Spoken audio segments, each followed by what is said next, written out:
যুক্তরাজ্যের প্রধানমন্ত্রী কিয়ার স্টারমারের পদত্যাগের খবরে মিশ্র প্রতিক্রিয়া জানিয়েছে রাশিয়া। ক্রেমলিন মুখপাত্র দিমিত্রি পেসকভ বলেন, স্টারমারের বিদায়ে দুই দেশের সম্পর্কে কোনো মৌলিক পরিবর্তন আসবে বলে মনে করার কারণ নেই। তার মতে, স্টারমার ব্রিটেন রাশিয়া সম্পর্ককে কার্যত শূন্য পর্যায়ে রেখেছিলেন এবং সম্ভাব্য উত্তরসূরিরাও ভিন্ন পথ নেবেন বলে মনে হয় না।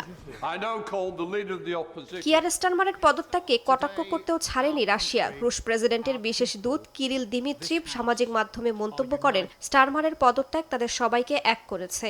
রুশ সিনেটর ভ্লাদিমির হাবারভ আরও কঠোর ভাষায় তাকে সমালোচনা করে বলেন, স্টারমার বিভিন্ন দেশকে একে অপরের বিরুদ্ধে দাঁড় করিয়েছেন এবং আলোচনার পরিবেশ নষ্ট করেছেন।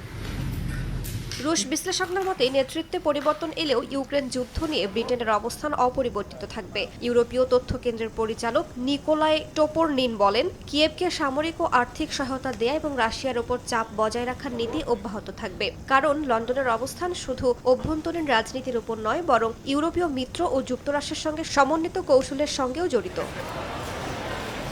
স্টারমারের সম্ভাব্য উত্তরসূরি হিসেবে আলোচনায় রয়েছেন অ্যান্ডি বার্নহাম। তবে রুশ পর্যবেক্ষকদের ধারণা, তিনি ক্ষমতায় এলেও মস্কোর প্রতি আরও বাস্তববাদী অবস্থান নেবেন এমন সম্ভাবনা কম। বরং নতুন নেতৃত্ব প্রথমে লেবার পার্টির অভ্যন্তরীণ ঐক্য, অর্থনৈতিক পুনরুদ্ধার, আবাসন সংকট ও স্বাস্থ্যসেবা খাতের মতো দেশীয় ইস্যুগুলোতেই বেশি মনোযোগ দেবে।